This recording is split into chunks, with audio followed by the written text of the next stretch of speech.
দেখুন, 21শে জুলাই যত এগোচ্ছে ততই মমতা বন্দ্যোপাধ্যায়ের একের পর এক মিত্র বিয়োগ হচ্ছে। এই তালিকায় সর্বশেষ সংযোজন অবশ্যই মদন মিত্র। একদা ছায়াসঙ্গী এবং সেই বিখ্যাত কিচেন ক্যাবিনেটের সদস্য মদন মিত্র শেষ পর্যন্ত ফিরহাদ হাকিম, অরূপ বিশ্বাস, অনুব্রত মণ্ডল, জ্যোতিপ্রিয় মল্লিক কিংবা চন্দ্রিমা ভট্টাচার্যের পর মমতা বন্দ্যোপাধ্যায়ের হাত ছাড়লেন। চির কালারফুল মদন মিত্র যে কালীঘাট তৃণমূলের সব পথ ছেড়ে দিলেন তাই নয়, যে ভাষায় আজকে অভিষেক বন্দ্যোপাধ্যায়কে আক্রমণ তিনি করলেন সেই তীক্ষ্ণ স্বরাঘাতকে আর যাই হোক মদন বাণ বলা যাবে না। তবে তার বাণ এবং ধনুক সহ মদন মিত্র আজ একেবারে সশরীরে এই স্টুডিওতে উপস্থিত। মদন মিত্র, মদন দাকে স্টুডিওতে ডেকে নেব।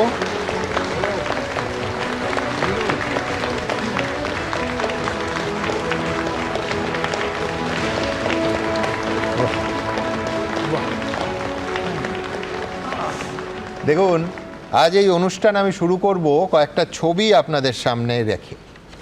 এই ছবি 1991 সাল, সেলিমপুর, মমতা বন্দ্যোপাধ্যায়, পাশে মদন মিত্র। কালকেই ঘটনাচক্রে এই অনুষ্ঠানে যে ঐতিহাসিক ব্রিগেডের কথা বলছিলাম, সেই ব্রিগেডের বিপুল জনসমাবেশ এবং যেখানে বামফ্রন্টের মৃত্যু ঘণ্টা বাজানো হয়েছিল 1992 সালের 25শে নভেম্বর, ঐতিহাসিক সেই ব্রিগেড যেখানে মমতা বন্দ্যোপাধ্যায়ের পাশে মদন মিত্র। সিঙ্গুর আন্দোলনের সময় মমতা বন্দ্যোপাধ্যায়ের পাশে মদন মিত্র। এই ছবিটা ঐতিহাসিক বহু কারণে। এক হচ্ছে, হাজরা মোড়ে মমতা বন্দ্যোপাধ্যায় যখন মার খেলেন তখন রাজ্যের প্রাক্তন মুখ্যমন্ত্রী প্রফুল্ল সেন তাকে দেখতে গেছিলেন এবং সেখানেও কমন ফ্যাক্টর একজনই মদন মিত্র। এই ছবিটাও সম্ভবত লালবাজারে যেদিন প্রহিত হয়েছিলেন মমতা বন্দ্যোপাধ্যায়, একদম একেবারে তরুণ পরেশ পাল, তরুণ শোভনদেব চট্টোপাধ্যায়। আবার বলছি, এই এতগুলো মমতা বন্দ্যোপাধ্যায়ের কেরিয়ারের ঐতিহাসিক সন্ধিক্ষণে যে মানুষটা কমন ফ্যাক্টর, তার নাম মদন মিত্র। আর সেই মদন মিত্র কালীঘাট তৃণমূলের হাত ছাড়লেন। দেখুন, প্রথম প্রশ্ন মদন মিত্রের কাছে কি হওয়া উচিত?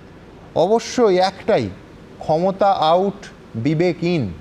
যেই ইডির নোটিশ মদন মিত্রের পরিবারের সদস্যদের হাতে পড়ল, অমনি অবশ্যই পুরো নিয়োগ দুর্নীতি মামলায় কামারহাটির সেই দাপুটে বিধায়ক মদন মিত্র, মমতা বন্দ্যোপাধ্যায়ের কেরিয়ারের সঙ্গে ওতপ্রোতভাবে যিনি যুক্ত, তিনি কালীঘাট তৃণমূলের হাত ছাড়লেন। সেই জন্য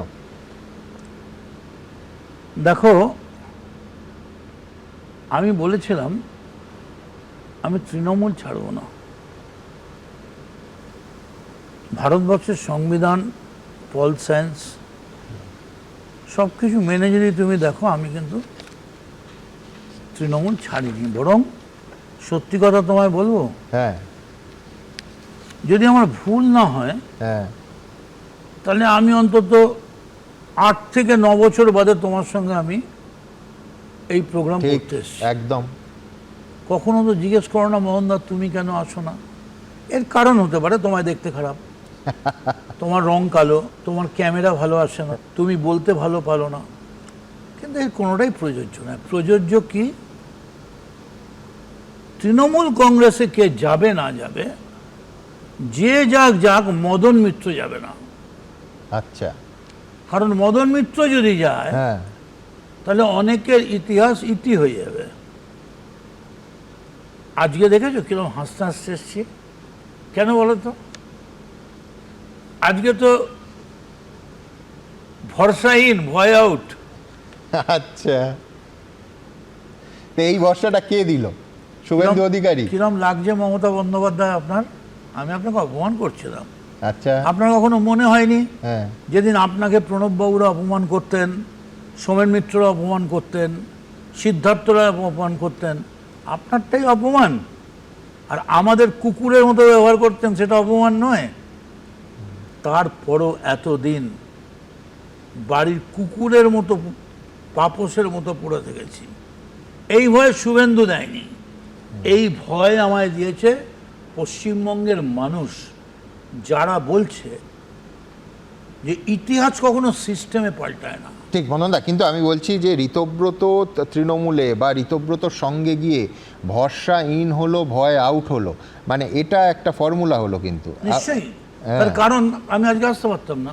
হ্যাঁ, আমি যদি কিন্তু আজকে এটা আমায় বিশ্বাস করতে বলো যে মদন মিত্র শুধু স্টুডিওতে আসবে বলে তার এতদিনের অ্যাসোসিয়েশন, এতদিনের দল, এতদিনের অ্যাসোসিয়েটদের ছাড়লো?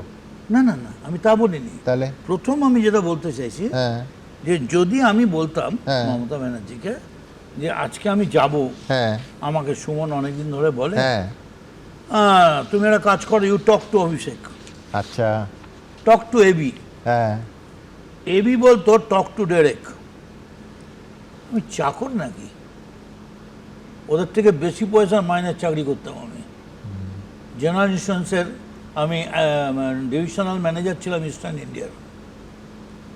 কিন্তু আজকে আমাকে যখন বলেছে তোমাদের লোক, হ্যাঁ আমি বললাম তুমি একবার ঋতব্রত আর ওই স্বর্ণদার ছেলেকে জিজ্ঞেস করে নাও। হ্যাঁ সন্দীপন, মানে ভদ্রতা। হ্যাঁ হ্যাঁ ওরা মানে প্রায় লজ্জায় মাটিতে লুটিয়ে পড়ে। মদনদা যাবে আনন্দবাজারে বলতে ঘন্টাখানেক সঙ্গে, সেটা আমার জিজ্ঞেস করছে। আর না না, তার জন্য না, এটা দলটা তোদের, হ্যাঁ এটা আমার ভদ্রতা। বেশ, আমি এখানে আরেকটা কথা বলবো। তুমি বলছো যে স্টুডিওতে বা প্রেসকে মিট করার ক্ষেত্রে একেবারে স্পষ্ট এমবার্গো ছিল। এই এমবার্গো কি উঠে গেল? তারিখটা হচ্ছে 5ই জুন, আমি জানি না উঠে গেল কিনা, তুমি বলতে পারবে।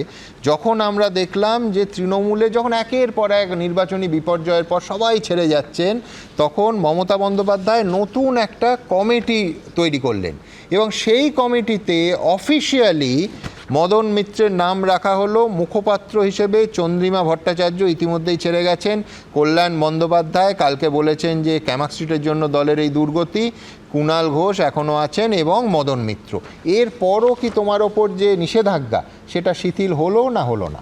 আপনার কাছে যদি স্টুডিওয়ে ক্যাসেট থাকে, হ্যাঁ তাতে আপনি দেখবেন যেখানে ঘোষণা করা হচ্ছে হ্যাঁ মুখপত্র, হ্যাঁ। সেখানে মদন মিত্রের নামটা অদ্ভুতভাবে বাদ দিয়ে ঘোষণা করে দেওয়া হলো। ক্যাসেট আপনি পেয়ে যাবেন, এবং আমি মিথ্যা কথা বলি না। হ্যাঁ তা সেটা খুব বড় প্রশ্ন না। হ্যাঁ মুখপত্রটার জন্য তো আমরা জীবনে হয়নি, আমরা মুখপত্র থেকে অনেক ওপরে যাওয়ার জন্য হয়েছিলাম। তোমার একটা কথা বলি, হ্যাঁ আজকে মমতা বন্দ্যোপাধ্যায়, তাকে ভাবতে হবে মদন মিত্র ঋতব্রতর কাছে গেল। যে মদন মিত্র 27 মাস জেল খেটেছে, আর আমার একটাই প্রশ্ন ছিল सीबीआई যে वो डेलो में और सरदा को साथ, मॉर्गन हाउस में जो मीटिंग हुआ था दीदी को साथ, $1,000 वो पहाड़ में कहाँ है? তুমি কি জানো আজও আমার পাহাড় যাওয়া বারণ? আচ্ছা 2008। হ্যাঁ কারণ ওই পাহাড়ে কোথাও টাকা লুকানো থাকলে আমি যদি খুঁজে বার করি, আমি তো হাসতে হাসতে গেছি। ও ভাই, তো পাহাড়ের গুপ্তধন, সারদা পাহাড়ের গুপ্তধন। অস্বাভাবিক, মানে একেন বাবুকে ডাকলেই হলো। কিন্তু আমাকে বলা হয়েছিল হ্যাঁ সারা বাংলার কোনো থানায় তুমি যেতে পারবে না। যদি তুমি জিজ্ঞেস করো থানায় কেন যেতে পারবে না, থানায় গেলে আমি ট্যাম্পার করবো, এই থানার আন্ডার সব থানায় টাকা আছে। কই, আমার বাড়ির তো কেউ কাঁদ দেয়। আজকে হঠাৎ মনে হচ্ছে আপনার আমার বাড়ির ফ্যামিলির ভয়ের জন্য পালিয়ে গেছি, তাই আপনি তাড়িয়ে দিয়েছেন। আমি এখানে বসে চ্যালেঞ্জ করছি মমতা বন্দ্যোপাধ্যায়কে, আপনি 1 সেকেন্ডের মধ্যে যদি দেখাতে পারেন যে আপনি আমায় তাড়িয়েছেন, আমি চলে যাব। সবটাই তো মুখে মুখে। হ্যাঁ, এটা নিয়ে কোনো সন্দেহ নেই যে তুমি স্বেচ্ছায় চলে এসেছো। আমি দ্রুত না, তারা কাগজ অ্যাপয়েন্টমেন্টটাও মুখে মুখে। আচ্ছা, অ্যাপয়েন্টমেন্টও মুখে মুখে। আমি এইখানে আজকে যারা গোটা দিন হয়তো ভীষণ ব্যস্ত ছিলেন, এই মুহূর্তে তাদের বিভিন্ন প্ল্যাটফর্মে স্ক্রিনের সামনে এসেছেন, তাদের জন্য দেখাবো যে মদন মিত্র যখন কালীঘাট তৃণমূল অথবা মমতা বন্দ্যোপাধ্যায়ের হাত ছাড়লেন, তারপর গোটা দিনের ঘটনাবলী ঠিক কোন দিকে গেল, কি বললেন মদন মিত্র, কি বলেছিলেন, এবং মমতা বন্দ্যোপাধ্যায় আজকে হঠাৎ ফেসবুক লাইভ করলেন বহুদিন পর, সেখানে ইঙ্গিতে কি বললেন দেখুন। তৃণমূল কংগ্রেস দ্বারা নিঃশ্বাস বন্ধ হয়ে যাচ্ছে। এই এত বড় একটা পার্টি, লক্ষ লক্ষ কোটি কোটি ছেলে মার খাচ্ছে রাস্তায় পড়ে, only for one man, Abhishek Bandyopadhyay. আমেরিকায় ফুটবল বিশ্বকাপ হচ্ছে আর পশ্চিমবঙ্গে রাজনীতির খেলায় প্রতি মুহূর্তে শিবির বদল চলছে। ধরুন হঠাৎ করে এমবাপে বললেন ফ্রান্সের হয়ে খেলতে আর ভালো লাগছে না, মেসির সঙ্গে আর্জেন্টিনায় খেলবো। তেমনি হাতে গোনা যে কয়েকজন কালীঘাটে মমতা বন্দ্যোপাধ্যায়ের সঙ্গে ছিলেন তার মধ্যে অন্যতম মদন মিত্র হঠাৎ করে বুধবার ঘুম থেকে উঠে মৃতপত তৃণমূলে যোগ দিলেন। অনুব্রত মণ্ডল যদি R9 হন, মদনদা হচ্ছেন আমাদের রোনাল্ডিনো। মঙ্গলবার জানা গেল পুরনিয়োগ দুর্নীতি মামলায় মদন মিত্র স্ত্রী ও 2 ছেলেকে তলব করেছে ইডি। বুধবার তিনি কালীঘাট তৃণমূল ছেড়ে মৃতপত তৃণমূলে যোগ দিলেন। জীবন মরণ সাঁকোর সামনে, বয়স এখন দাঁড়িয়ে, এখন তোমায় বুঝতে হবে কি হবে আর কি হবে না, কোন সাঁকোটা পাড়া পারে, কোন সাঁকোটা পার হবে না। 21শে জুলাইয়ের আগে আরও নিঃস্ব মমতা বন্দ্যোপাধ্যায়। তার একদা বড় বড় প্লেয়াররা চোখের সামনে দিয়ে অন্য দলে চলে যাচ্ছেন, আর একসময় অন্য দল ভাঙিয়ে প্লেয়ার আনতে পটু মমতা বন্দ্যোপাধ্যায় বসে বসে তা দেখছেন। কিন্তু করার কিছু নেই, কারণ এখন আর তার হাতে ক্ষমতা নেই, পুলিশ নেই, প্রশাসন নেই। তাই এখন তিনি দেখছেন আর অন্যরা খেলছে। ও লাভলি মদন মিত্র, রঙিন চরিত্র। মদন মিত্র মানে রং। তৃণমূলেই রইলাম, শুধু আমি এই ঘর থেকে ওই ঘরে গেলাম। ঘনিষ্ঠরা পরপর সঙ্গ ছাড়ায় মমতা বন্দ্যোপাধ্যায় যখন ক্ষুব্ধ, তখন মুখ্যমন্ত্রী শুভেন্দু অধিকারীর কথা উঠে এসেছে মদন মিত্রর মুখে। আমি মানুষের কাছে করজোড়ে ক্ষমা চাইছি বেঈমানদের জন্য। আমাদের সিম্বলে তাদের আপনারা জিতিয়েছে। এখনো অবধি হানিমুন পিরিয়ড মিলেমিশে চলছে, কিন্তু শুভেন্দুর মুখনিসৃত যে ভাষাগুলো বেরোচ্ছে, আমি চাইব সেগুলো যেন পুরোপুরি মানে পরিণত হয়, মানে যেটা বলছেন সেটা করে দেখান। দুপুরে ঋতব্রত তৃণমূলে যোগ দিয়ে বিকেলে গোলপার্কে ঋতব্রত তৃণমূল শিবিরের বৈঠকে যোগ দেন মদন মিত্র। উজ্জ্বল মুখোপাধ্যায়, আশাবুল হোসেন ও কৃষ্ণেন্দু অধিকারীর রিপোর্ট, এবিপি আনন্দ। কিন্তু দেখুন, উল্টো দিক থেকে আমি যদি দেখি, কালীঘাট তৃণমূলের হাল যত খারাপ হয়েছে, মদন মিত্রের পদের সংখ্যা তত বেড়েছে। 5ই জুন যেটা দেখালাম, যে তৃণমূলের নতুন কমিটি তৈরি হলো, হ্যাঁ, ঘোষণা হয়নি, হয়তো রহস্যজনকভাবে নামটা ড্রপ করে দেওয়া হয়েছিল ঘোষণায়, কিন্তু মদন মিত্র মুখপাত্র হলেন অফিসিয়ালি, জাগো বাংলা ঘোষণা করলো পরের দিন সকালে। এছাড়া ন্যাশনাল কমিটির সদস্য মদন মিত্র, ওয়ার্কিং কমিটির সদস্য মদন মিত্র, বিধানসভায় পরিষদীয় দলের চিফ হুইপ মদন মিত্র, এবং শেষ পদোন্নতি তৃণমূল কংগ্রেসের রাজ্য সাধারণ সম্পাদক। এছাড়া দমদমের সাংগঠনিক জেলার জেলা সভাপতি মদন মিত্র, অসংখ্য শ্রমিক সংগঠন, হকার ইউনিয়ন, পরিবহন সংস্থার মাথাতেও মদন মিত্র ছিলেন। অর্থাৎ তৃণমূল এইভাবে যদি মদনদা দেখি, যে দুহাত ভরে মদন মিত্রকে পদ এবং প্রতিষ্ঠা দিয়েছে, সেটা খুব ভুল হবে। এটা একটা মজার ব্যাপার আছে। কিরকম? এটা হচ্ছে, তুমি বুঝতে পারছো যে আমি যা করেছি তাতে এ আমার সঙ্গে থাকবে না। আমি 6ই মে উঠে দাঁড়িয়েই বলেছি, স্ট্যান্ড আপ, স্ট্যান্ডিং ওভেশন দাও সবাইকে। তা আমার পাশে সমর মুখার্জি ছিল, 90 বছর বয়স। উনি বলছেন স্ট্যান্ডিং ওভেশন দিতে বলছে, যদি দুপা তুলে ওভেশন দিতে বলে তাহলে তো আমি পড়ে যাবো, মরে যাবো।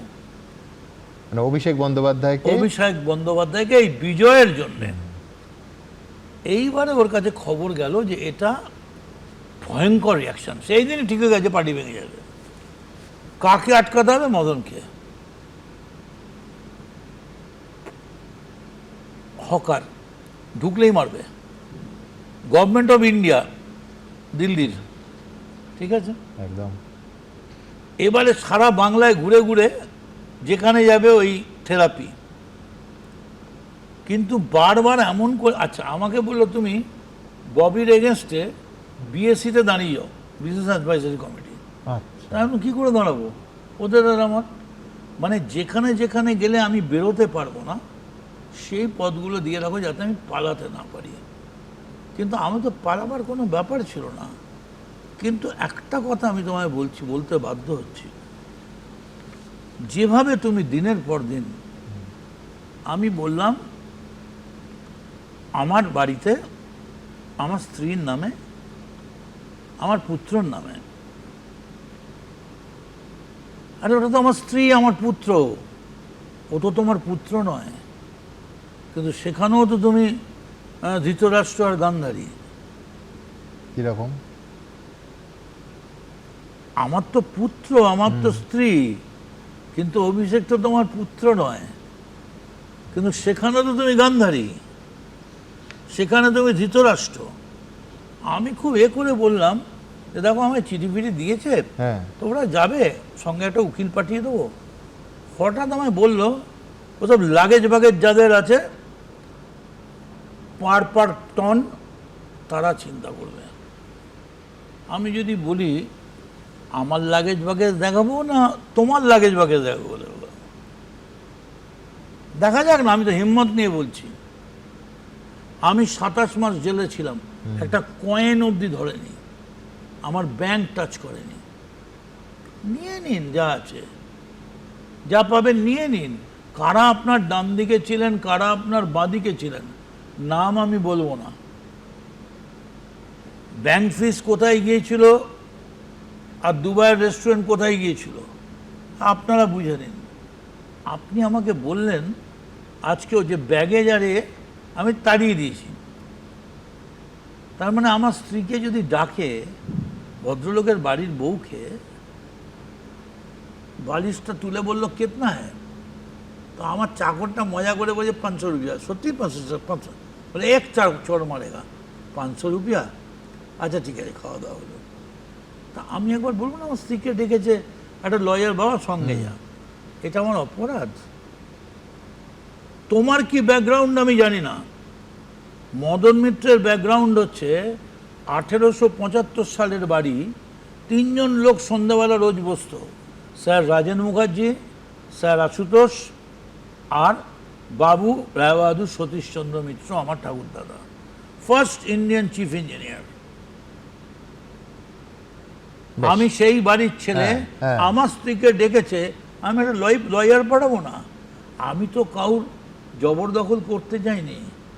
বেশ, আমি এইখান থেকে আমি সরাসরি আসবো যে মদন মিত্র আজকে কিন্তু ওই যে বলছিলাম না যে তীক্ষ্ণ আক্রমণ করেছেন তাকে আর যাই হোক মদন বান বলা যায় না।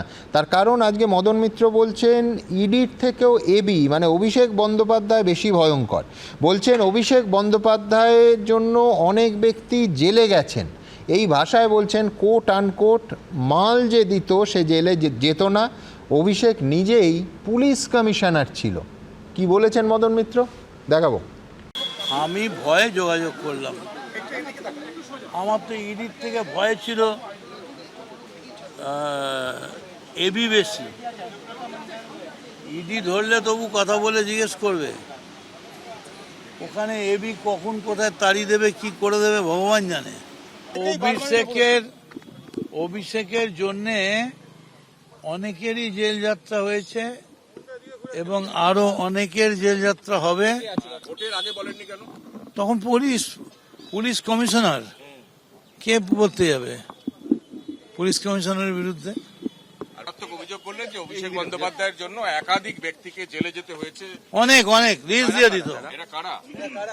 ওর কথা যারা শুনতো না, ওর কাছে যারা মাল পৌঁছতো না, ওর কাছে মাল টাকা ও যা টাকার যাদের ওদের কোটা মাথা ছিল, ওই অভিষেক ব্যানার্জিকে দিয়ে বিজেপিকে হারানো যাবে না। ওই হিটলারি কায়দায় প্লেন থেকে নেবে, কোমরে হাত দিয়ে 4 তারিখ দেখে নেবো হুইসেল বাজবে, এসব করে হবে না। সম্পূর্ণভাবে মদনদা স্ক্রিপ্টেড কথা বলতে হচ্ছে ওদিকে যেতে গেলে। মদনদাকে যেতে হয়েছে কারণ মদনদাকে বাগে আনতে এ তো ফ্যামিলিকে গান পয়েন্টে রাখছে, এটা কোনো পলিটিক্স। সহজ পাঠে লেখা আছে, গাড়ি চালায় বংশীবদন, সঙ্গে যে যায় ভাগ্নে মদন। দীর্ঘদিন মমতা বন্দ্যোপাধ্যায়ের নেতৃত্বাধীন তৃণমূলে থাকার পর এবার মদন মিত্র ঋতব্রত তৃণমূলে চলে গেলেন। ক্ষোভ উগরে দিলেন অভিষেক বন্দ্যোপাধ্যায়ের বিরুদ্ধে। অভিষেক বন্দ্যোপাধ্যায়ের যে বাড়ি এবং তার চারপাশে নিঃশ্বাস নেওয়া যাচ্ছিল না, আর এত নিয়ম কানুন, এত সবকিছু, এত কিছু মেনে চলা পোষাচ্ছিল না। কবে যে রাস্তায় নেমে আন্দোলন করলো, কবে যে 100 কোটি টাকা প্লেনের ভাড়া দিল, এগুলো কোনোটাই জানতে পার। অভিষেকের জন্যে একটা লোকের জন্য আমরা হেরে গেলাম। এখানেই থামেননি, আরো বিস্ফোরক অভিযোগ করেছেন মদন মিত্র। অভিষেকের জন্যে অনেকেরই জেল যাত্রা হয়েছে এবং আরো অনেকের জেল যাত্রা হবে। তবে আজকে পশ্চিম বাংলায় যে দাঙ্গা হাঙ্গামার রাজনীতি, সব কিছুর জন্য যিনি দায়ী, only and one and only Abhishek Bandyopadhyay. বলবো কি করে, ধরিয়ে দেবে পুলিশে, কেস দিয়ে দেবে। পুলিশ কমিশনার কে বলতে যাবে পুলিশ কমিশনারের বিরুদ্ধে? তাকে বিজেপি আমন্ত্রণ করেনি, তাকে ঋতব্রত গ্যাং আমন্ত্রণ করেনি, তাকে ইডি আমন্ত্রণ করেছে। আজকালকার বাংলার রাজনৈতিক পরিবেশ এমনই যে ইডির আমন্ত্রণে, পুলিশের আমন্ত্রণে, সিবিআই এর আমন্ত্রণে, এসটিএফ এর আমন্ত্রণে লোকে কিন্তু এদিক থেকে ওদিকে যাচ্ছে। হিটলার থেকে পুলিশ কমিশনার, চোখা চোখা শব্দবন্ধ ব্যবহার করলেন মদন মিত্র। ও যে মানে না মানা, আঁখি ফিরাইলে বলে না না, ও কিছু শুনতে রাজি নয়। মমতা বন্দ্যোপাধ্যায়কে আপনারা অনুরোধ করেছিলেন যে ওকে আগে হ্যাঁ বলেছেন, অভিষেকের সঙ্গে কথা বলো। আমরা অভিষেক কি বলেছিলাম, অভিষেক তুমি ছেড়ে দাও, পদত্যাগ করো। আমি নিজে বলেছি 1 বছরের জন্য পদত্যাগ করো, 1 বছর বাদে করো। ওনা কেন ছাড়ো? রাজনীতিতে ঢুকেই সমস্ত ক্ষমতার উৎস, সমস্ত মালকড়ি নেয়ার উৎস অভিষেক বন্দ্যোপাধ্যায় হয়ে গেছেন। এবার মদনদার এলাকা থেকে মাল তুলে নিয়ে গেছে অভিষেক। মদনদাকে এখন ছেড়ে দেবে, সেটা মদনদাকে সুযোগ পেয়ে দিচ্ছে। সব মিলিয়ে সমালোচনা কটাক্ষ তুঙ্গে। কৃষ্ণেন্দু অধিকারী, উজ্জ্বল মুখোপাধ্যায় ও ঝিলম করঞ্জাইয়ের রিপোর্ট, এবিপি আনন্দ। অর্থাৎ মদনদা, আজ সকাল অবধি যে দলটা তুমি ছিলে, তুমি যে দলটা করেছো, সেই দলটা বলছে তুমি যা বলেছো দুপুর থেকে এবং এখন যা বলছো, এ সবটা হচ্ছে স্ক্রিপ্টেড, তোমায় বলতে হচ্ছে। তার কারণ ইডি চাপ দিয়ে তোমায় ঋতব্রত শিবিরে পাঠিয়েছে। না দেখো, এটা আমি এইমাত্র শুনলাম যে কুণাল বলছে বা তৃণমূল বলছে, ইডি কিন্তু আমি কোনো চাপ দেয়নি। এবং আমি তোমায় বলি, ইডি আমার বাড়িতে এসেছিল, চা খেলো, গল্প করলো। ইডি সিবিআই কোনোদিনই কখনো আমাদের কোনো চাপ দেয়নি, ভদ্র ব্যবহার করেছে। এখন ওদের যদি আমার একটা কথা মনে পড়ে যাচ্ছে, প্রকাশ্যে মঞ্চ, আমি তারিখ সন তোমায় লাইব্রেরি থেকে বলে দিতে পারবো।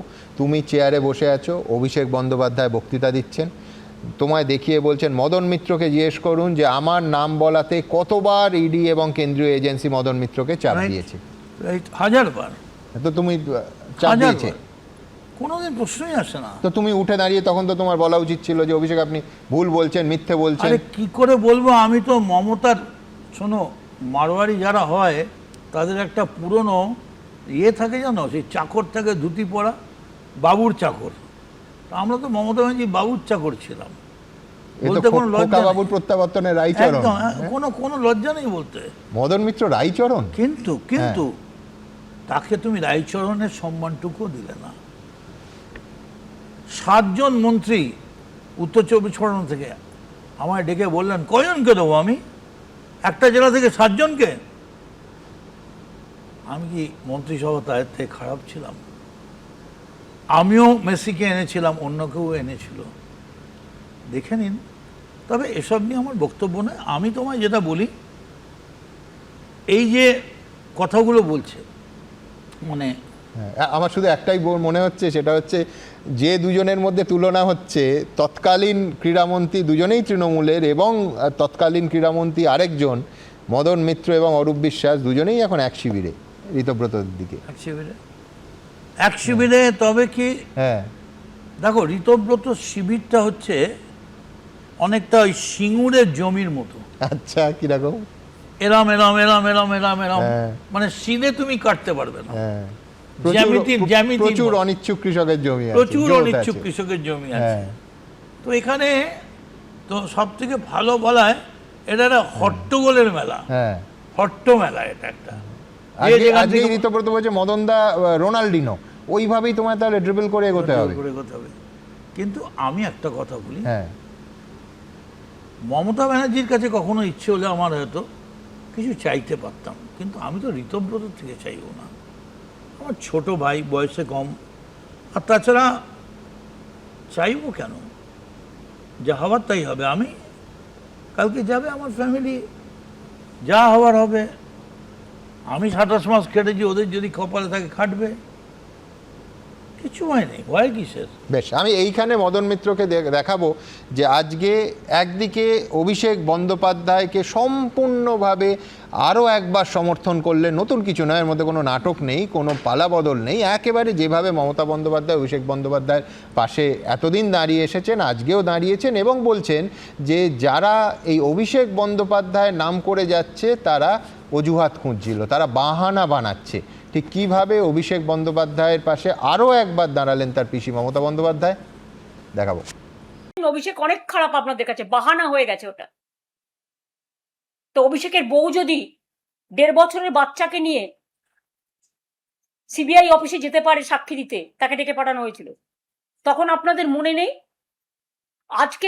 আজকে আমি যখন ফেসবুক করছি সেদিনও ডেকে পাঠানো হয়েছে, 25টা 30টা কেস দেয়া হয়েছে। সে তো সহ্য করছে, একটু সেটিং করে নিলে সব থেকে রিলিফ হতে পারতো।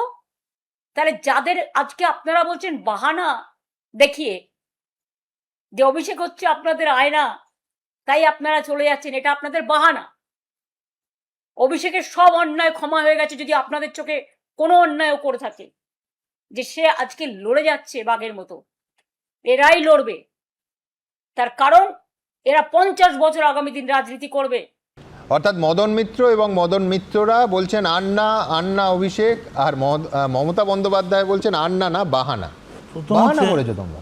প্রথম হচ্ছে আমি আমার নেত্রীকে বলি, ম্যাডাম, বাঘের কিন্তু চোখের ট্রিটমেন্ট করাবার জন্য আমেরিকা যেত না বারবার, সেই জন্যে আপনি বাঘ বলাটা আমার মনে একটু কম বলুন, মানে মেডিকেল কলেজ বলুন, হায়দ্রাবাদ বলুন, কিন্তু বাঘ চলে যাচ্ছে আমেরিকায়, বারবার চোখের এটা করতে ঠিক না।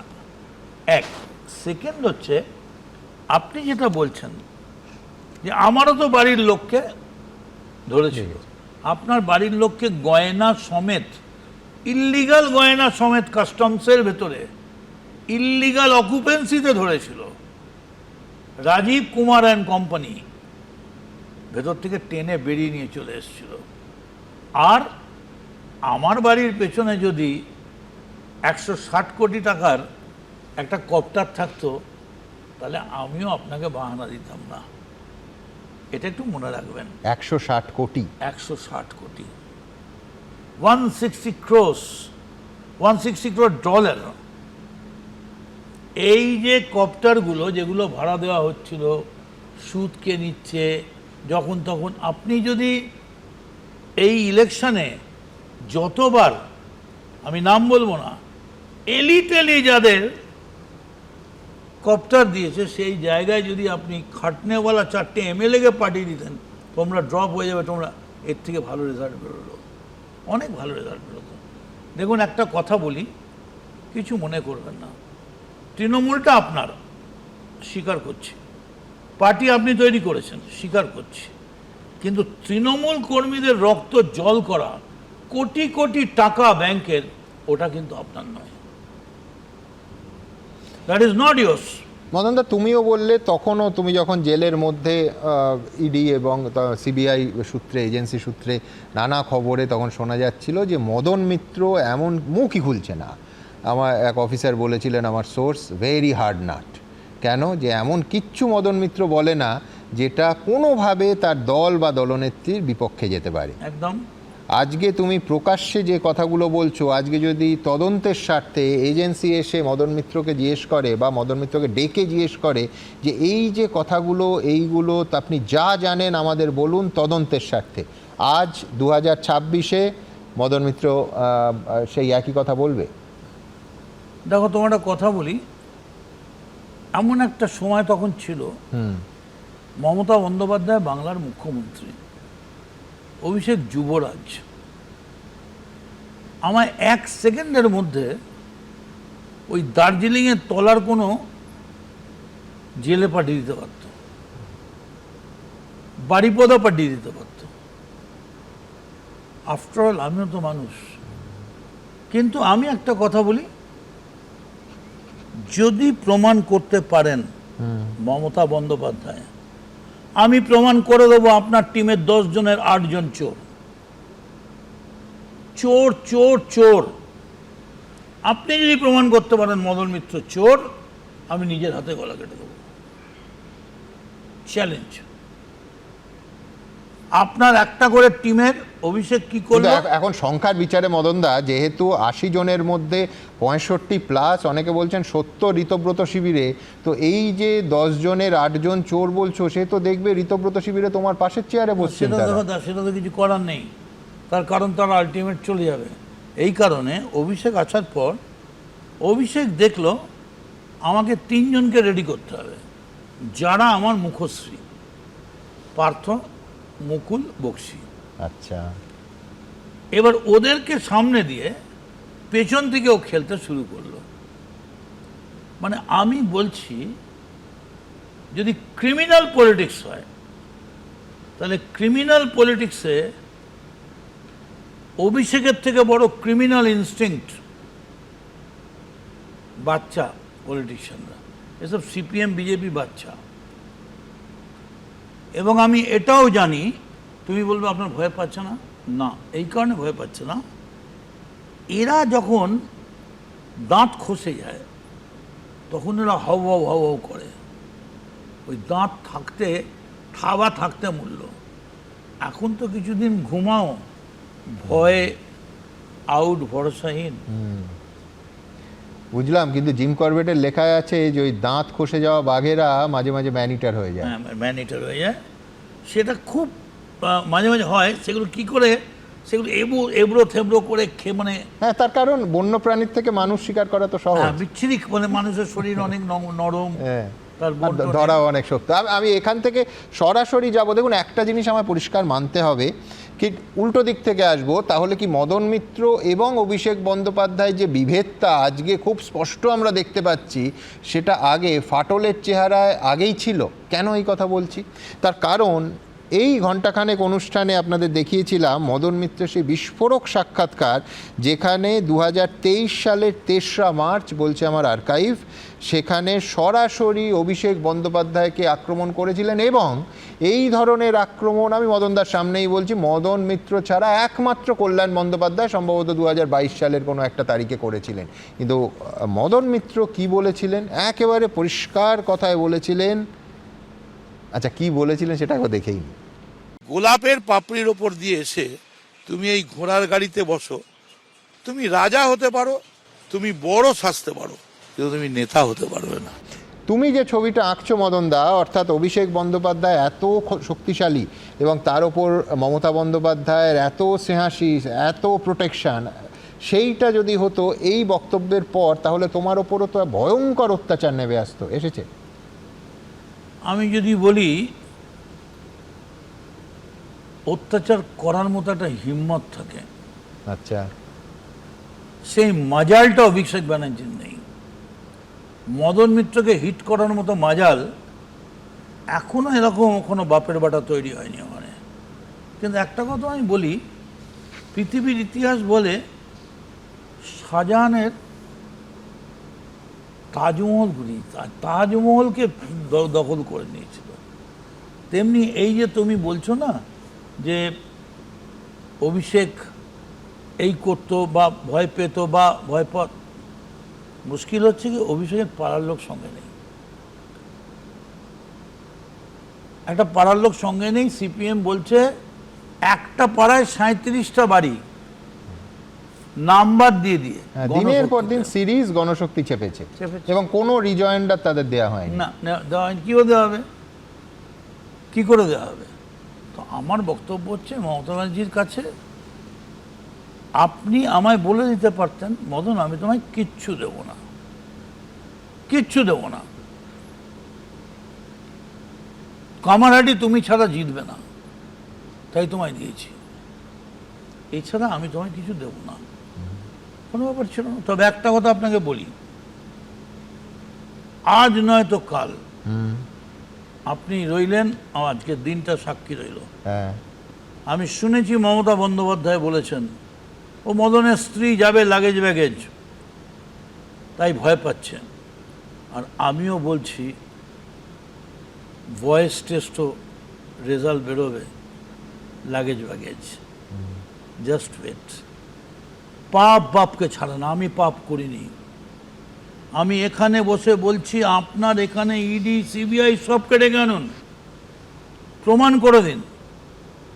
আমি 5,000 টাকা নিয়ে আমি মদন মিত্র চাকরি দিয়েছি পৌরসভার দুর্নীতিতে। সব নেতার একটা করে বড় পুজো রয়েছে, মদন মিত্র নেই কেন? সব নেতার টিম রয়েছে, মদন মিত্র নেই কেন?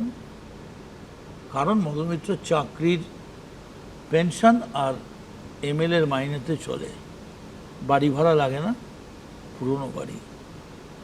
আমি রাজি আছি তো, আমাদের লাই ডিটেক্টর নিয়ে আসুক না, আমার গলার টেস্ট করুক না, যা পারে করুক। কিন্তু একটা কথা আপনাকে বলি, এইভাবে যদি ভয় দেখিয়ে মমতা ব্যানার্জি মনে করে আমিও বিশ্বামিত্র গোত্রের ছেলে, ভরসা করে দেবে, ভস্য হয়ে যাবে, ভস্মীভূত হয়ে যাবে।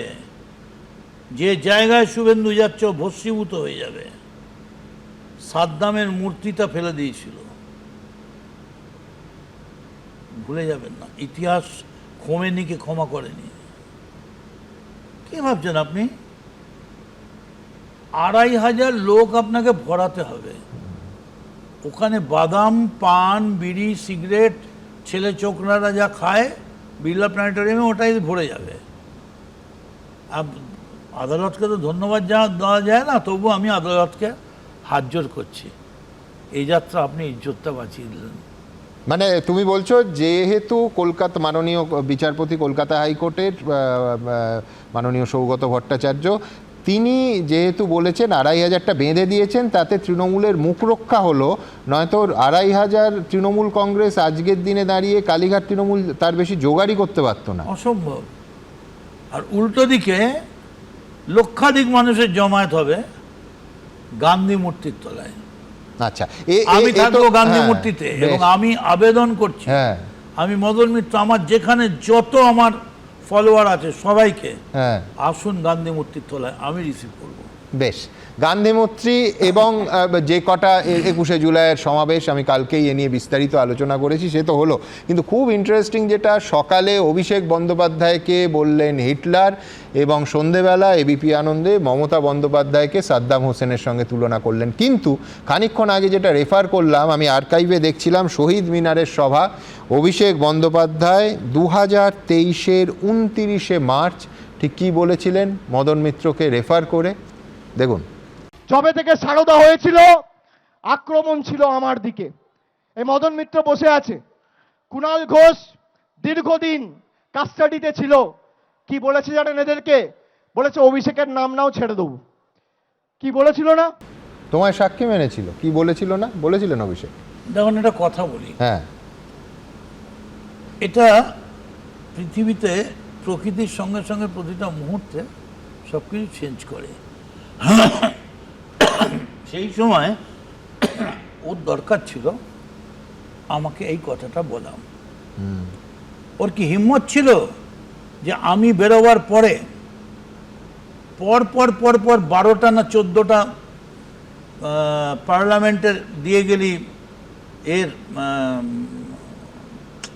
কি বলে, আরে আমাদের তুমি কি কনভয়ের গাড়ির কথা? না, পার্লামেন্টের এমপি, হ্যাঁ, এমপি মানে রাজ্যসভা, হ্যাঁ, দিতে পারলি না?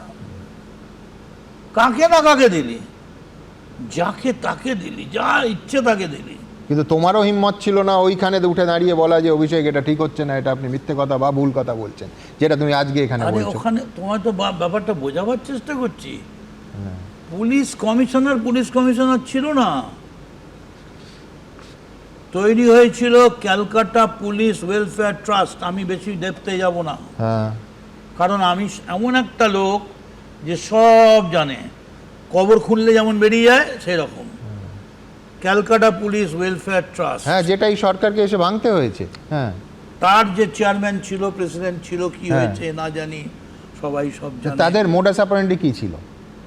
তাদের মোটাস অপারেন্ডি এই টেবিল থেকে ওই টেবিলে পারমিশন 5 লাখ, একটা ওসি 10 লাখ 20 লাখ, এবং তারা কারা তুমি জানো না? যেহেতু না, সেটা হচ্ছে বদলি, এছাড়াও তুমি না, বলছো যে বদলি কেন, সব পোস্টিং, হ্যাঁ, পোস্টিং, প্রমোশন, কিন্তু পুলিশ কি করবে, কাকে ধরবে, কাকে নোটিশ পাঠাবে, সব তারা ঠিক করতো। মানে অভিষেক বন্দ্যোপাধ্যায় পুলিশ কমিশনার কার্যত তার থেকে শক্তিশালী মানে ছিলেন। উঠিয়ে নিয়ে আয়, বন্ধ করে দে, 5 লিটার দিয়ে দে 5 বছর।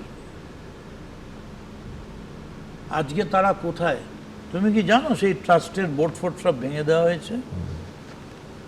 আমি যদিও খুব তাদের ব্যক্তিগতভাবে চিনি, আমি কখনো চেনা লোকেদের অপমান করি না। কে কোন কার কাছে কত রিভলভার ছিল, কত গুলি ছিল, কত পিস্তল ছিল, সব কার কাছে জমা আছে, কে কোথায় জমা আছে, সবটাই তো জানে। প্রয়োজনে এজেন্সিকে বলবে, এজেন্সি হোক, রাজ্যের পুলিশ হোক, এখন তো ডাবল ইঞ্জিন সরকার। গেছে, এজেন্সির তো কিছু দরকার নেই। সকালবেলা অভিষেকের বাড়ি গেলেই বলছে আজকের দিন শেষ, আবার কাল আসবো, চল। ইনফ্যাক্ট আমি তার আগে একটা ছবি দেখাই, খুব তাৎপর্যপূর্ণ, এবং মদন মিত্রের মনে আছে কিনা জানি না, 2018 সালে অন্য প্রেক্ষিতে মদন মিত্রের পোস্ট করা, আমি বলবো একটা বিরল ছবি, যে মমতা বন্দ্যোপাধ্যায় নামছেন মদন মিত্রের হাত ধরে, মানে সাহায্য নিয়ে, খুব বাঁকাচোরা সিঁড়ি। আমি বলছি ছবিটা দেখানোর আগে বলি একটু প্রতীকী অর্থে ধরুন। সেটা হচ্ছে 4 মে তৃণমূল সরকারের পতন হয়েছে, দলে একেবারে আমি যাকে বলবো যে ডিসেন্ডিং অর্ডার চলছে। সেই রকম অবস্থাতে মদন মিত্র দেখছেন, এখন হাত ধরার চেষ্টা করলেও মদন মিত্র যা বলছেন তিনি অন্তত হাত ধরবেন না। কিন্তু ছবিটা খুব প্রতীকী, একটু ক্লোজে ধরতে বলবো, খুব ইন্টারেস্টিং, অন্য প্রেক্ষিতে দেখা। মদন মিত্রর সাহায্য নিয়ে মমতা বন্দ্যোপাধ্যায় নামছেন, নাবাটা প্রতীকী ধরলে এই ছবি আজকেও চলে যায়। কিন্তু এটা ঠিক মদনদা যে তুমি প্রথম আইপ্যাকের বিরুদ্ধে কথা বলা শুরু করলে, এবং আরেকটা মারাত্মক কথা তুমি বললে যেটা নিঃসন্দেহে খুব তাৎপর্যপূর্ণ, সেটা ছিল 2025 সালের 3রা ফেব্রুয়ারি এবিপি আনন্দকে দেয়া সাক্ষাৎকার, এবং তারপরে এই রাজ্যের সমস্ত বিরোধী দল, বিজেপি, সিপিএম, কংগ্রেস, সবাই সেটা কোট করতো, আমার অনুষ্ঠানে তো বটেই, সর্বত্র, এমনকি জনসভাতেও। কি সেই কথা, মারাত্মক কথা। মদন মিত্র বলেছিলেন যে ভালো মন্ত্রী হতে গেলে 10 কোটি লাগবে, আমি 10 কোটি দিলাম, যদি হয়ে গেলাম তাহলে 10 কোটি থেকে 20 কোটি বানালাম, আর যদি না হলাম তাহলে 10 কোটি চলে গেল। অর্থাৎ খুব পরিষ্কার অর্থ দিয়ে 10 কোটি বা তার আশেপাশে কোনো অঙ্ক দিয়ে তৃণমূল কংগ্রেসে মন্ত্রী হওয়া যায়। তোলপাড় পড়ে গেছিল রাজ্য রাজনীতিতে। তারপর বিস্তারিত ব্যাখ্যা নিঃসন্দেহে মদন মিত্রের সঙ্গে কি হয়েছিল আমি জানবো, কারণ তারপরে আর পরের দিন বা তারপরের দিন মদন মিত্র সেটার খুব বেশি বিশ্লেষণ করেননি, কিন্তু কি বলেছিলেন যেটা গোটা রাজ্য রাজনীতিতে একেবারে ঢেউ তুলেছিল। দেখুন, ভালো মন্ত্রী হতে গেলে 10 কোটি লাগবে, আমি 10 কোটি দিয়ে দিলাম। মন্ত্রী হলো কি হলো না পরের কথা, আর যদি হয়ে গেলাম তাহলে 10 কোটি থেকে 20 কোটি বানালাম, আর যদি না হলাম 10 কোটি চলে গেল। কি প্রথম কথা ব্যাখ্যা, দ্বিতীয় কথা এটা বলার পর তোমার সঙ্গে কি হয়েছিল যে বেশ কয়েকদিন তোমাকে আর কার্যত সংবাদ মাধ্যমের মুখোমুখি হতে দেওয়া হয়নি? না, ব্যাপারটা আমি তোমায় একটা কথা বলি, হ্যাঁ, এইরকম কেউ নেই ওই পুষ্পা থেকে জঙ্গা যে মদন মিত্রকে গুলি করে দেয়, এত বড় বাপের বাটা জন্মায়নি। যেটা ব্যাপার, এইটার সঙ্গে আমার আরো দুটো খুব ইম্পর্টেন্ট লাইন ছিল, কিরকম সেটা তোমরা মিস করেছো। আচ্ছা, যে তৃণমূল যুব কংগ্রেসের, ব্লক যুব কংগ্রেসের 10টা সেক্রেটারির মধ্যে একটা সেক্রেটারি হতে গেলে 5 লাখ টাকা দিতে হয়। আচ্ছা। তৃণমূল ব্লক যুব কংগ্রেস, যেমন এটা একটা ব্লক, হুম হুম। এর যুব কংগ্রেসের একটা ব্লকের সেক্রেটারি হতে গেলে 5 লাখ টাকা দিতে হয়। সেটাও আমি বলেছিলাম, সেটা অঘোষিত কারণে বাদ হয়ে গেছে। না না, এই টাকার ভাগ কোথায় যেত? মানে আমি বলছি ক্যামাক স্ট্রিট না কালীঘাটও? এই টাকার ভাগ এতে যেত, আরটিজিএস যেত। কিরকম?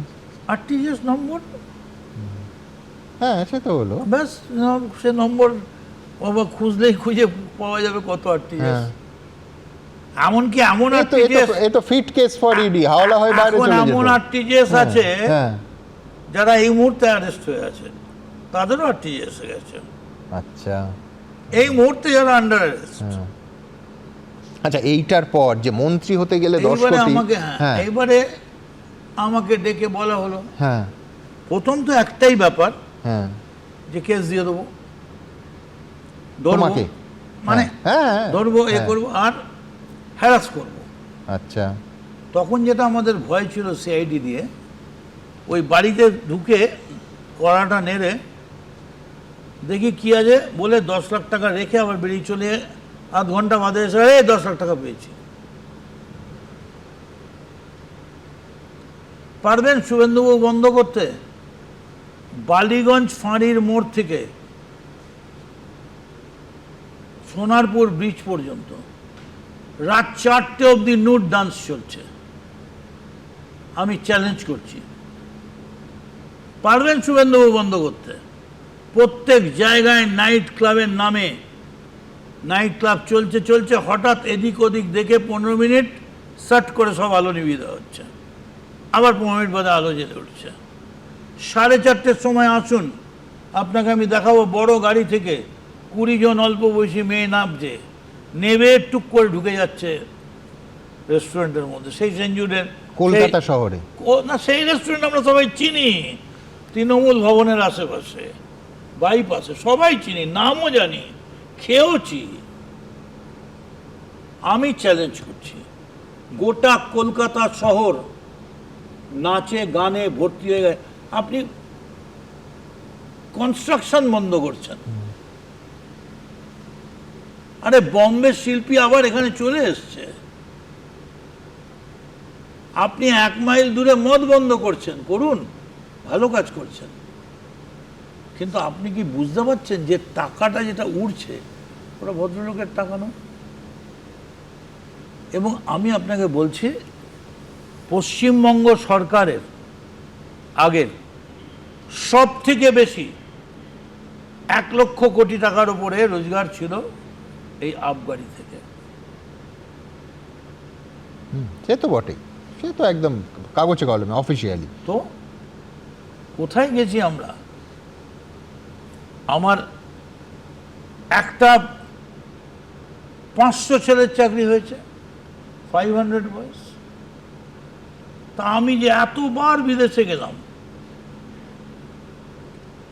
এত কোটি টাকা খরচ করলাম, কি জন্য? আপনি বলেন তখন বলেননি কেন? কি করে বলবো? হাত করা, তখন তো আমরা কংসের কারাগারে ছিলাম না। মদনদা, কোনো একটা ফেজে, আমি কেন এই প্রশ্নটা করছি, এক্ষুনি তোমারই একটা সাক্ষাৎকারের অংশ দেখাবো, এই রকম কি মনে হয়েছিল যে অভিষেক বন্দ্যোপাধ্যায় ক্ষমতার একেবারে সর্বোচ্চ চেয়ারে বসার জন্য তাড়াহুড়ো করছেন, মমতা বন্দ্যোপাধ্যায় সেই চেয়ারে আছেন, একেবারে পরিষ্কার এই কথা তুমি বলেছিলে, কেউ যদি তাড়াহুড়ো করেন তাহলে ভুল করছেন, তাড়াহুড়ো করে মমতাকে সরানো যাবে না। আমি আমার কথা পরিষ্কার বলতে পারি, মমতা ছাড়া কারুর কোনো অধিকার নেই, মমতা ছাড়া কারুর কোনো একাধিপত্য নেই। এই কথা মদন মিত্র বলছেন 2025-এর 3রা ফেব্রুয়ারি। কি বলেছিলেন, ইঙ্গিত কার দিকে, আজ জানবো, দেখুন। মমতা বন্দ্যোপাধ্যায়ের ওপর ভগবানের এমন আশীর্বাদ, তিনি যতদিন সুস্থ থাকবেন ওই চেয়ারে বসে থাকবেন, কারুর নাড়াবার ক্ষমতা নেই। তাড়াহুড়ো করে কোনো লাভ নেই, যদি কেউ তাড়াহুড়ো করেন তাহলে ভুল করছেন। অভিষেক বন্দ্যোপাধ্যায়ের ইঙ্গিত আমি আমার কথা বলতে পারি, তাড়াহুড়ো করে মমতাকে সরানো যাবে না। অ্যাকচুয়ালি মমতা ছাড়া কারোর তো একাধিপত্য নেই, মমতা ছাড়া কারোর তো পুরো অধিকার নেই। মদনদা, তখনও তো মমতা বন্দ্যোপাধ্যায়ের ওপর তোমার অগাধ আস্থা, কিসে টললো? দেখো, অগাধ আস্থা আজকেও আছে, যদি উনি ভদ্র হন। ওনার জীবনে সব থেকে বড় ব্যর্থতা হচ্ছে ভদ্রতা। উনি অভদ্র। আজও আমি মমতা বন্দ্যোপাধ্যায়কে সম্মান করি, কিন্তু এই যে কথাগুলো বলছে,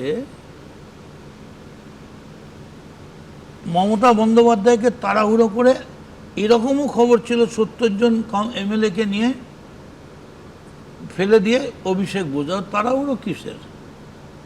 এত তাড়াহুড়ো কিসের? না, এটা তো একটা জল্পনা ছিল, কিন্তু তার পেছনে শোনা যায় যে মানে বিজেপির একটা অংশ উৎসাহিত ছিল। হ্যাঁ, ইভেন শুভেন্দুর ছিল, যাতে অমিত শাহ চেয়েছিল শুভেন্দুকে দিয়ে গোলমাল করে দিয়ে তারপর ফেলে দেবে।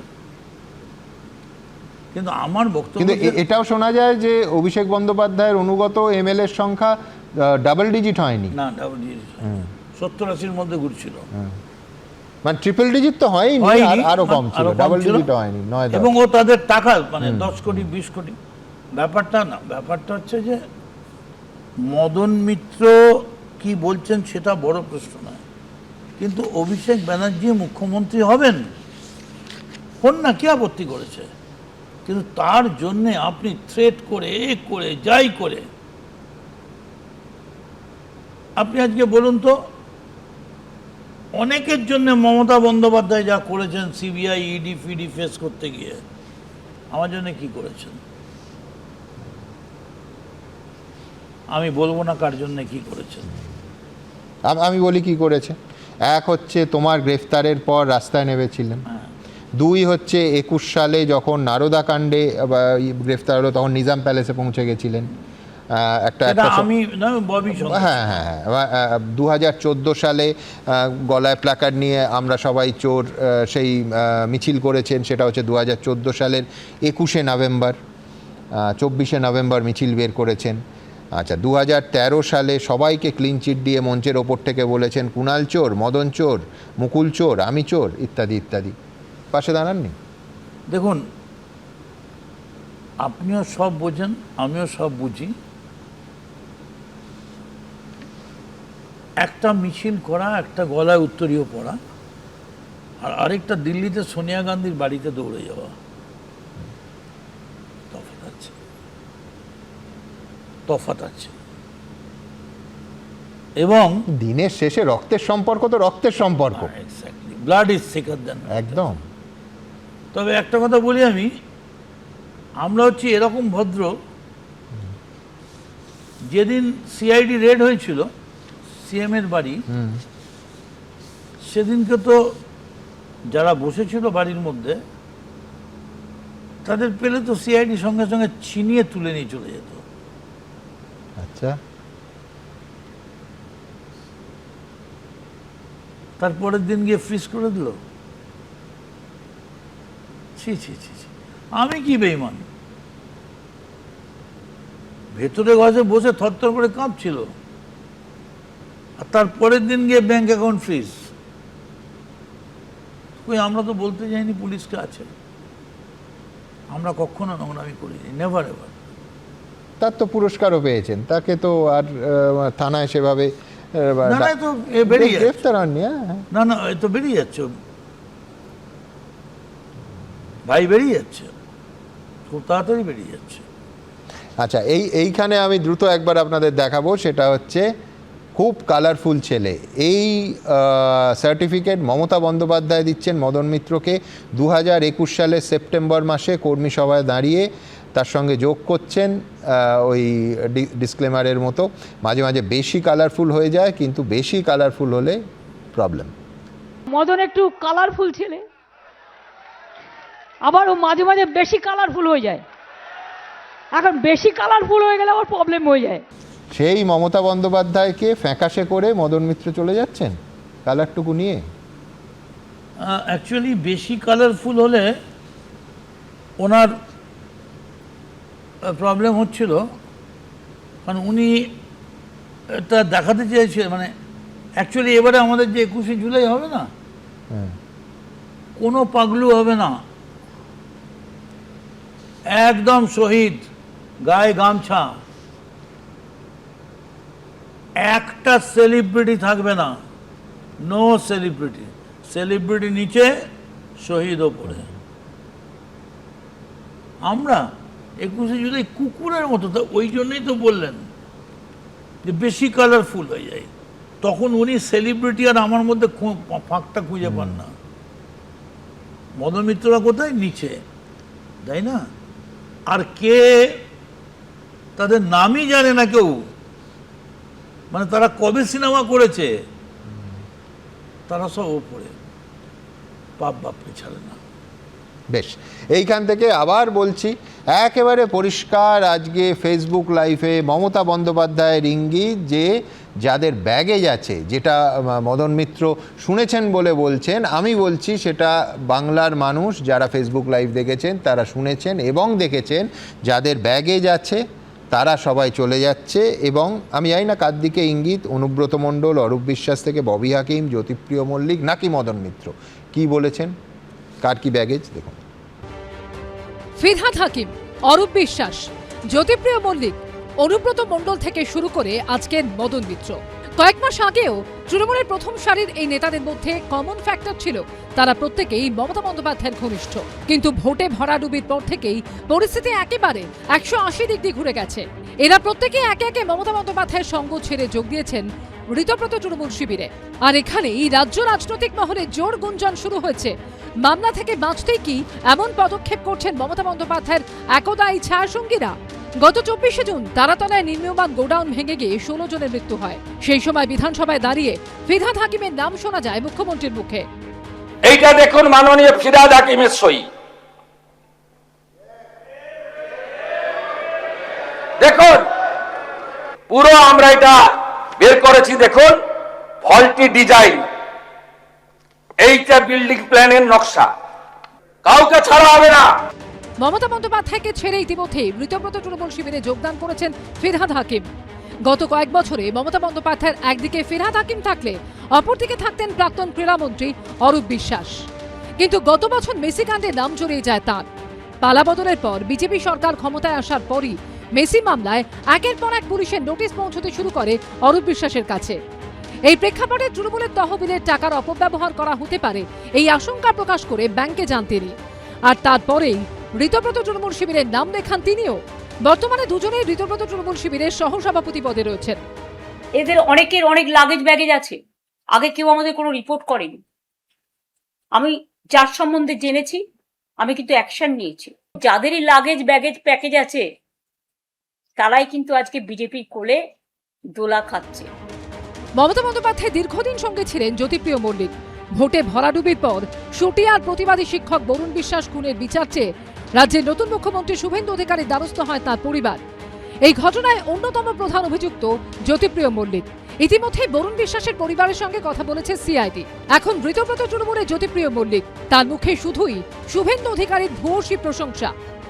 শুভেন্দু অধিকারী আমাদের প্রজন্মের নেতা হয়েছে, সে মুখ্যমন্ত্রী হয়েছে, এটা তো আমাদের কাছে খুব গর্ব। আমার কাছে করবো তো, কাজ করতে চাইছি। একটা মুখ্যমন্ত্রী সরকার তো কাজ করার টাইম দিতে হবে। ওর বাবাকে আমি শিশির দা বলে রাখি। বাবা মায়ের কাছে আমি যে কতবার গেছি আমি এতে কল্পনা করতে পারবেন না, মানে কাঁথিতে, ওই শান্তিকুঞ্জ বাড়িতে। মমতা বন্দ্যোপাধ্যায় আর অনুব্রত মণ্ডলের সম্পর্ক ছিল কার্যত দিদি ভাইয়ের। অনুব্রত মণ্ডলের বিরুদ্ধে অতীতে একাধিক অভিযোগ উঠলেও কোনোদিন পদক্ষেপ করতে দেখা যায়নি মমতা বন্দ্যোপাধ্যায়কে। কিন্তু সম্প্রতি বীরভূমের একটি ইটভাটা লুঠের মামলায় আদালতে অনুব্রতর আগাম জামিনের আর্জি খারিজ হয়ে যায়। মঙ্গলবার হাইকোর্টে বিচারপতি তীর্থঙ্কর ঘোষের এজলাসে আগাম জামিনের আবেদন করেছেন তিনি। এখন সেই অনুব্রত মণ্ডলই ঋতব্রত তৃণমূলে। ঋতব্রত তৃণমূল, আমিও তৃণমূল। সবাই প্রশ্ন তুলছে অনেকে কালীঘাট তৃণমূল মূলত যে আপনার যেহেতু ইটভাটার এই কেসটা হয়েছে তার জন্য কি আপনি হঠাৎ করে মমতা ওসব বাজে কথা বলেন না। আমি তো ভয় পাই। আপনাকে কেন্দ্র করে যে বৃত্তটা তৈরি হলো, সেই বৃত্তে কিন্তু এমন অনেক মুখ আস্তে আস্তে দেখা যাচ্ছে যাদের বিরুদ্ধে বিস্তর অভিযোগ রয়েছে। আপনাকে ভাবায় না? যদি কারোর বিরুদ্ধে অভিযোগ থাকে তদন্ত হবে, তদন্ত তদন্তের মতো হবে, রাজনীতি রাজনীতির মতো হবে। জ্যোতিপ্রিয় মল্লিক তার বিরুদ্ধে এত বড় কেলেঙ্কারি, আপনি একজন দলের মধ্যে থাকা মানুষ যিনি বারবার এর প্রতিবাদ করেছেন, তারপরে জ্যোতিপ্রিয়কে নিলেন। দেখুন, একটা কালেকটিভের ডিসিশন সবসময় নয়, যদি উনি দোষী প্রমাণিত হন কালেকটিভ বসে সিদ্ধান্ত নেবে। একই অভিযোগ অনুব্রত মণ্ডলের বিরুদ্ধে। দেশের আইন আদালত কাউকে দোষী প্রমাণিত করেন, ডেফিনেটলি কালেকটিভ বসে আমরা সিদ্ধান্ত নেব। এই আবহেই এবার ঋতব্রত শিবিরে যোগ দিলেন মদন মিত্র, যার বিরুদ্ধে পুরো নিয়োগ দুর্নীতিতে জড়িত থাকার অভিযোগ আছে। যে কেউ দাঁড়িয়ে বলবে মাইকা লাল, কে বাপের বেটা, এসব দুদিন আগে যে এইসব ডায়লগ দেয়, সে আজকের দিনে যদি গিয়ে সেই একই লোকের সাথে বসে হাত ধরে বলে, তাহলে কি এটা শোভা দেয়? আমি আপনাদের বলছি, বাংলার মানুষ সব কিছু দেখছে। পিসি থাকবেন, ভাইপো থাকবেন, পার্টিটা থাকবে না। সব মিলিয়ে রাজনৈতিক বিতর্ক তুঙ্গে। উজ্জ্বল মুখোপাধ্যায়, আশাবুল হোসেন ও অনির্বাণ বিশ্বাসের রিপোর্ট, এবিপি আনন্দ।